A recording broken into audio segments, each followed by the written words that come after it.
વિદ્યાર્થી બાળકો, નગર પ્રાથમિક શિક્ષણ સમિતિ સુરત દ્વારા દ્વિતીય સત્રાંત પરીક્ષા જે લેવાની છે, આ વર્ષે જે લેવા છે તેનું વર્ષ રહેશે આપણે 23-24.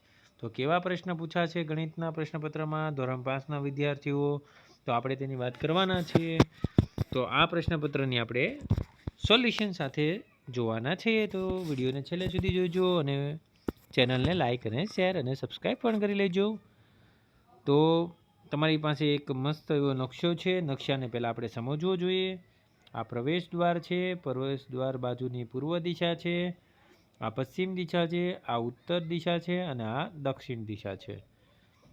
તો ઉત્તર દિશામાં તમને સ્વિમિંગ પુલ દેખાઈ રહ્યો છે, આ ખોખોનું મેદાન છે, આ વોલીબોલનું મેદાન છે, આ ક્રિકેટનું મેદાન છે અને આ ઇન્ડોર ગેમો છે. આ કઈ બાજુ છે? એની જમણી બાજુ છે અને આ ડાબી બાજુ છે. તો એવા પ્રકારના પ્રશ્નપત્ર આપણે જોઈએ.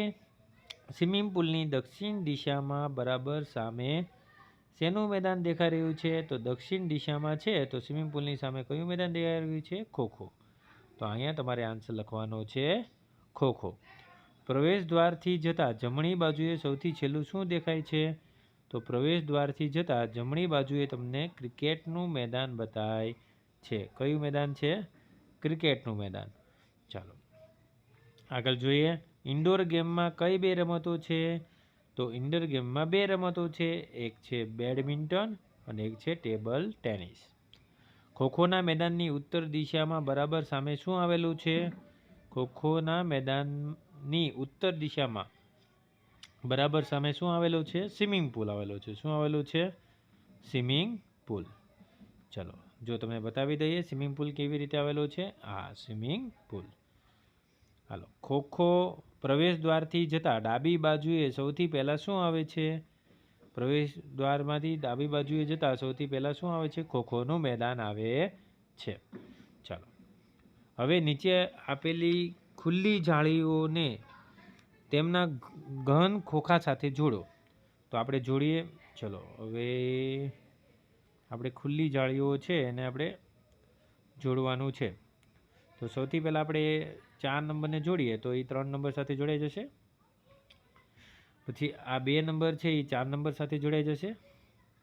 ઉપર જઈએ. હવે જે આ ત્રિકોણ છે, ટ્રાયેંગલ છે, એ આમની સાથે જોડાઈ જશે. ઓકે. અને 3 નંબર છે એ 1 નંબર સાથે જોડાઈ જશે. 3 નંબરનું બોક્સ છે એ 1 નંબર સાથે જોડાઈ જશે. ઓકે. ચાલો સાદા અપૂર્ણાંકને દશાંશ સ્વરૂપમાં રૂપાંતરમાં લખો. તો આ સૌથી ઇઝી છે. કેવી રીતે હું તમને સમજાવું. 32/6 છે એટલે કેટલા 0 છે? 2. એટલે આને લખી શકાય 0.32. ચલો 5/10 છે એટલે એક જ 0 છે એટલે એક જ દશાંશ કરવાનું છે. તો 0.5. 1/2 છે તો પહેલાં તો આપણે શું કરવું પડે? 1/2 એટલે 2 5 10 અને 1ને પણ 5 વડે એટલે 5/10 શું થઈ જશે? 10. એટલે આને લખવું હોય તો 0.5. અડધો એટલે આપણે શું લખીએ? અને 0.5. દશાંશ અપૂર્ણાંકને સાદા અપૂર્ણાંકના સ્વરૂપમાં ફેરવો. આ પણ બહુ સરસ છે. ચલો 0.46 છે તો દશાંશ પછી કેટલી સંખ્યા છે? 2. એટલે આને લખવું હોય તો શું લખાય? 46/100. શું આવશે? 46/100. 0.8 છે એટલે દશાંશ પછી એક સંખ્યા છે તો એને લખાય 8/10. 0.05 છે તો આને લખવું હોય તો 5/, શું લખવું પડે આપણે? 0.5 છે ને, તો 0.5/100 લખાય અથવા તો આને લખાય 5/10 લખાય. 5/10 લખીએ તો નહીં ચાલે. આપણે શું લખવું પડે? 100 લખવું પડે. શું લખવું પડે? 100. તો એક વખત, બે વખત. ઓકે. ચાલો હવે એક ચોરસ મેદાનની લંબાઈ 15 મીટર છે તો તેના મેદાનની પરિમિતિ શોધો. તો ચોરસની પરિમિતિનું સૂત્ર શું છે? 4 ગુણ્યા લંબાઈ. તો 4 ગુણ્યા લંબાઈ કેટલી છે? 15 મીટર. 15 ચોકા કેટલા થશે? 60 મીટર થશે પરિમિતિ. ચલો એક લંબચોરસ પેટીની લંબાઈ 24 સેમી છે, પહોળાઈ 18 સેમી છે. તો પરિમિતિ ગોતો.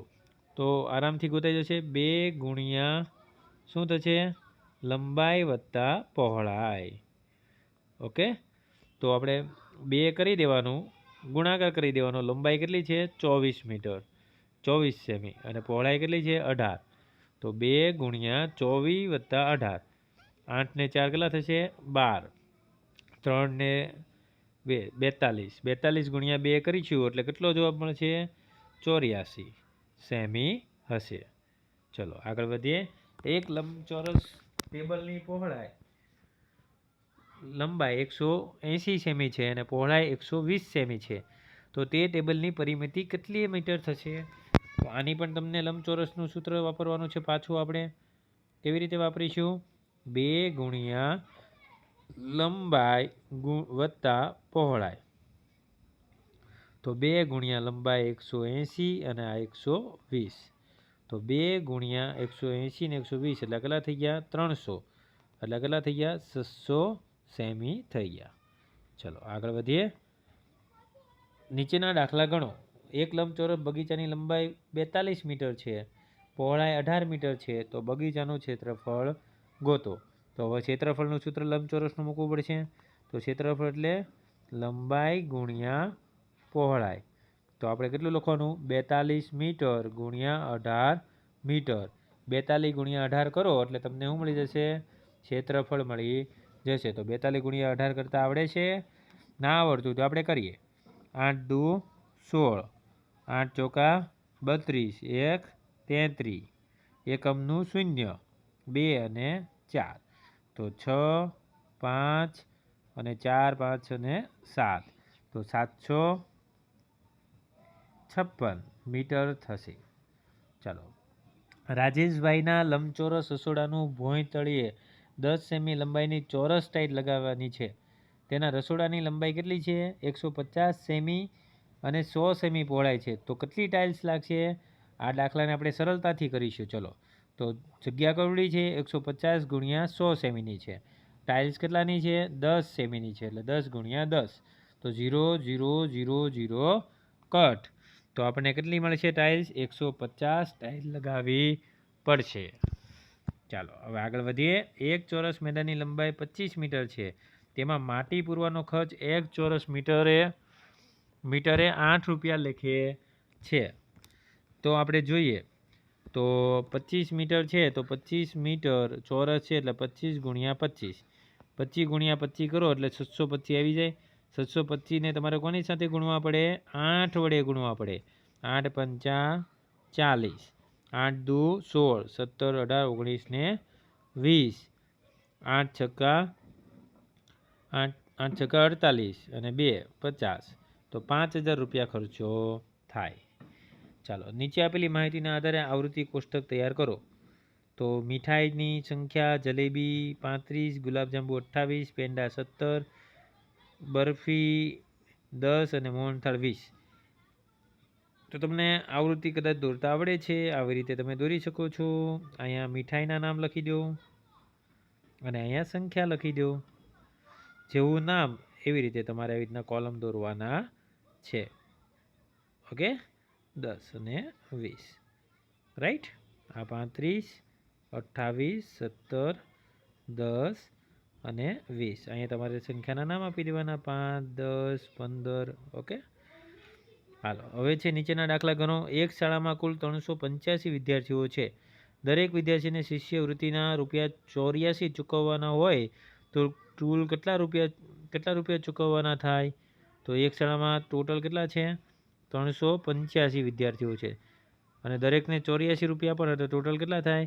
4 પંચા 20, 4 અઠ્ઠા 40, 4 અઠ્ઠા 32, 33 ને 34, 4 તેરી 12, 13 14 ને 15. ચલો, 8 પંચા 40, 8 પંચા 40. હાલો, પછી 8 8 64, 64 ને 68, 8 તેરી 8 ગુણા 8 દુ 16, 8 તેરી 24, 24 ને 6 24 ને 6 30. હવે આ બધાને આપણે શું કરી દઈએ? સરવાળો કરી દઈએ. 8 9 10 11 12 ને 13, 2 અને 3. તો 3 2 3 4 0 રૂપિયા થશે. ચલો, 175 પુસ્તકોને ખોખામાં મૂકવાના છે. જો એક ખોખામાં 15 પુસ્તક સમાય તો કેટલા ખોખાની જરૂર પડશે? તો આપણે શું કરવું પડશે? અહીંયા ભાગાકાર કરવો પડે. આ 15 અને આ 1975.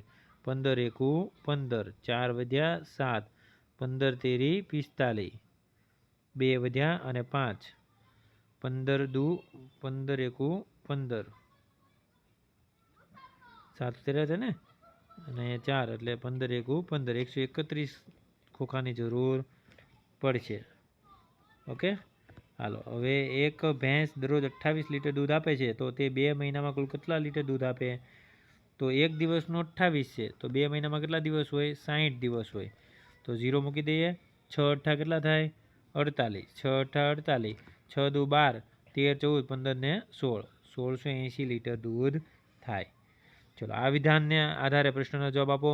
જો 5 રૂપિયાના સિક્કાનું વજન 8 ગ્રામ હોય તો 1200 સિક્કાની કોથળીનું વજન કેટલું થાય? તો 5 રૂપિયાના સિક્કાનું તમે વજન કીધું, તો વજન કેટલું છે? 8 ગ્રામ. તો 1200 ગુણ્યા શું કરવું પડે? 8. તો 0 0 8 8 દુ 16, 8 એકુ 8 ને 1 9, 9600 ગ્રામ થયું, એટલે 9 કિલો અને 600 ગ્રામ થાય. ચાલો, જો કોથળીનું વજન 5000 ગ્રામ હોય તો કોથળીમાં 5 રૂપિયાના કેટલા સિક્કા આવે? તો કાંઈ નહીં કરવાનું, અને શું કરવાનું? 5000 ને તમારે 8 વડે ભાંગી નાખવાનો, એટલે 8 અઠ્ઠું 8 છક્કા 48, કેટલા વધ્યા? 2 0, 8 એકુ 8, 8 દુ 16, કેટલા વધ્યા? 4 0, 8 પંચા ઓકે 40, એટલે 625 સિક્કા હોય. તો આ હતું તમારું સરસ એવું ધોરણ 5નું મસ્ત એવું ગણિતનું સોલ્યુશન. આવા બીજા પ્રશ્નપત્ર જોતા હોય તો અમને કોમેન્ટ કરજો ભૂલતા નહીં.